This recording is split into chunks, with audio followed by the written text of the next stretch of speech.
y empezamos a ver otro principio del corazón, otro deber del corazón, llegamos al que hace relación a nuestro estudio. Y el principio es que confiemos en Dios, que confiemos en Él, que nos sometamos a Él.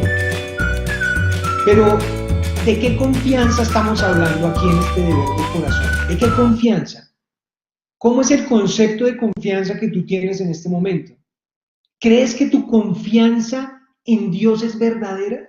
¿Crees que tu confianza en ti mismo es verdadera? ¿Cuál es tu concepto de confianza? Porque es sobre este principio que vamos a profundizar en este estudio. Es sobre la confianza en Dios. En hebreo la palabra es bitajón. Bitajón es confianza en Dios. Y este es el motivo de estudio, es el propósito que nos tiene aquí sentados. Cuando hablamos de confianza, estamos hablando de algo muy, pero muy grande. Demasiado grande. Tan grande, quiero decirte, que cuando hablamos de confianza, estamos hablando de algo más grande que si habláramos de la fe. ¿Cómo te quedó el ojo? Cuando hablamos de confianza, estamos trascendiendo la fe. Normalmente, nosotros estamos acostumbrados a hablar de la fe, más no de la confianza. Porque la confianza es algo que conocemos muy poco. Me empecé a dar cuenta yo cuando empezaba yo a estudiar y cuando empezaba a entrar en estos niveles de sabiduría divina. No conocemos mucho de la confianza. Confianza en Dios, bitajón, no es lo mismo que fe en Dios. Fe en Dios en hebreo es emuná. Nosotros normalmente pensamos que confianza en Dios es lo mismo que fe en Dios, pero no es lo mismo. Y es lo que venimos a descubrir. Y ustedes se preguntarán, pero ¿por qué llegamos a este punto? Y yo quiero contarte por qué llegamos a este punto. Pues yo llegué a este punto porque después de tanto tiempo de estudiar la palabra de Dios, después de tanto tiempo de conocer a Dios, me di cuenta que algo me faltaba. Me di cuenta que había algo que no se llenaba con ese aprender de Él, de ese llenarme de Él, de ese alabarlo a Él. Había algo que no. Sentía que aún había un concepto, que es un concepto que de pronto a ti no, o de pronto a ti sí, te corrige en algunas ocasiones, y es la duda.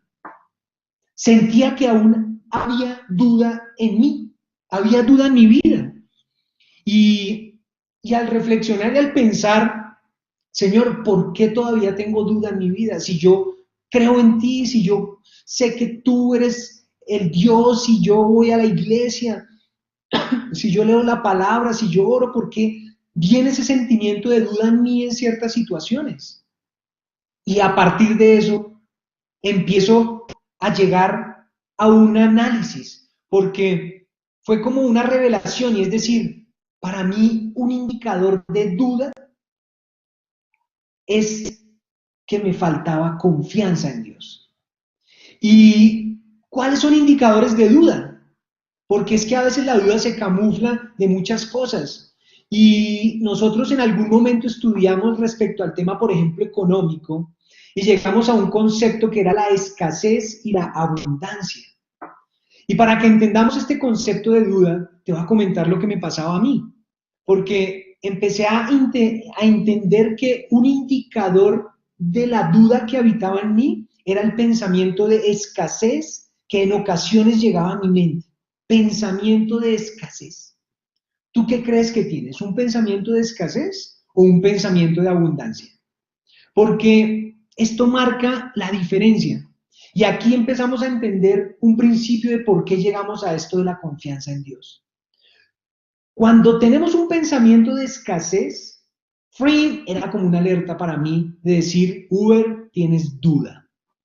Y como en algún estudio comentábamos, yo aprendí una forma rápida de evidenciar si tengo o no un pensamiento de escasez. Y te la voy a decir aquí, si no la recuerdas o si no has escuchado en algún otro estudio de esto. Pero es muy fácil.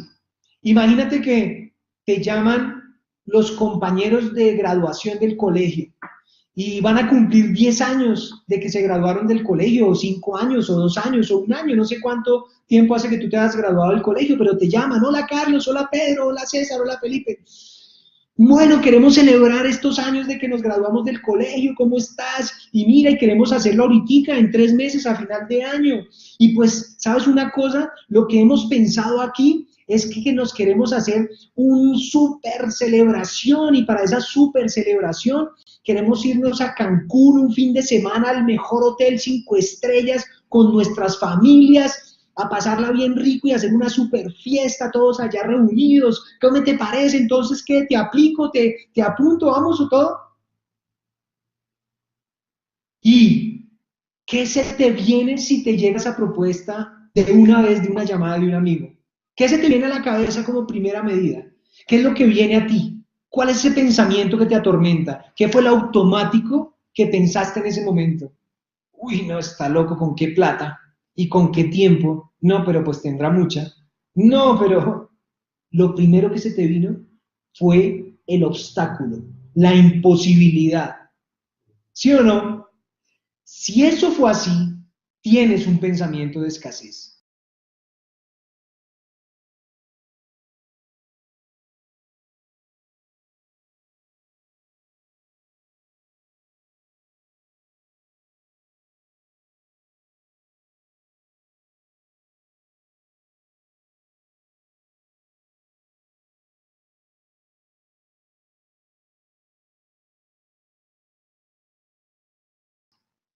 Cuando a mí me dijeron esto, yo, ¡plup! Yo me fui de para atrás porque identifiqué que tenía un pensamiento de escasez. Cuando a mí me dijeron esto, yo, ¡plup! Yo me fui de para atrás porque identifiqué que tenía un pensamiento de escasez. Porque esto dista mucho de un pensamiento de abundancia. Porque un pensamiento de abundancia es un pensamiento realmente de confianza. Y no quiere decir que no tengamos límites. Y no quiere decir que no tengamos obstáculos. Y no quiere decir que todo esto sea verdad. Pero después de una propuesta como esta, lo que identificaría que tienes un pensamiento de abundancia es que inmediatamente pensaras en las posibilidades para lograrlo. ¡Wow! ¡Tremenda idea! Sí, me encantaría, yo voy a hacer todo lo posible, déjame analizar las cosas, voy a pensarlo, voy a revisar con mi esposa, y que te emociones verdaderamente desde adentro y que veas eso como un plan para realizar. Eso es un pensamiento de abundancia. ¿En dónde te ubicas? ¿En el primer caso o en el segundo caso? Yo me ubicaba en el primer caso, en el pensamiento de escasez. Y ahí yo empecé a darme cuenta que la duda rondaba mi mente. ¿Pensamiento de escasez o tienes pensamiento de abundancia? Como sabes, este año uno de los grandes objetivos que le he pedido a Dios que me ayude, por favor, ha sido crecer en la oración, crecer en la plegaria personal. Y por eso el estudio que acabamos de terminar. Pero imagínense pues que también el haber entrado en estos terrenos ha sido algo que me ha cuestionado. Me ha cuestionado a veces sobre esa oración, sobre eso que he empezado a profundizar y sobre esto que he venido realizando. Porque yo tenía una pregunta siempre en mi mente que me rondaba. ¿Qué es lo que me falta? ¿Qué es lo que me falta? Porque yo estoy trabajando en esta oración, pero siento que me falta algo, algo no se concreta, algo no se materializa, algo no disfruto, algo no veo que fluya aquí. Y llegamos a una revelación del cielo, y es, me falta confianza en Dios. Confianza en Dios. Me permitió entender que hoy conozco mucho a Dios. Hoy creo en Dios, pero mi confianza en Dios es verdadera. ¿Es eso verdadero? ¿Le creo a Él? ¿Mi oración sí tiene el poder que debe tener? Hazte estas preguntas tú. ¿Tu confianza en Dios es verdadera? ¿Tu oración tiene el poder que debería tener? Pues por eso Dios pone en el corazón que estudiemos este tema, de la confianza en Dios, del bitajón. Y por eso nos trae este libro milenario que le doy gracias al cielo por ponerlo en este momento para que podamos realmente elevarnos. Como ya dijimos, este es uno de los pilares, es un fundamento sobre el que seguiremos construyendo todo lo que es nuestra relación con Dios. Si este pilar no está lo suficientemente fuerte, no podremos cumplir correctamente con la palabra de Dios. Y eso es a la conclusión que yo había llegado. Uber, no vas a poderlo lograr. Por eso este estudio es para fortalecer ese pilar fundamental. Dicen los sabios que lograr dominar esta confianza en Dios es pasar a otro nivel espiritual y material, que es lo que tú quieres, es lo que yo quiero. Y eso es lo que vamos a hacer en este estudio. ¿Qué tanto hay que aprender de la confianza en Dios? No es suficiente con leernos un par de hojas, 2 párrafos. ¿No es suficiente con eso, Uber? Pues no es suficiente. Vamos a estudiar por varias semanas sobre esto de la confianza. Esto es lo que vamos a aprender en este estudio las próximas semanas y esto es lo que verdaderamente va a elevarnos a otro nivel.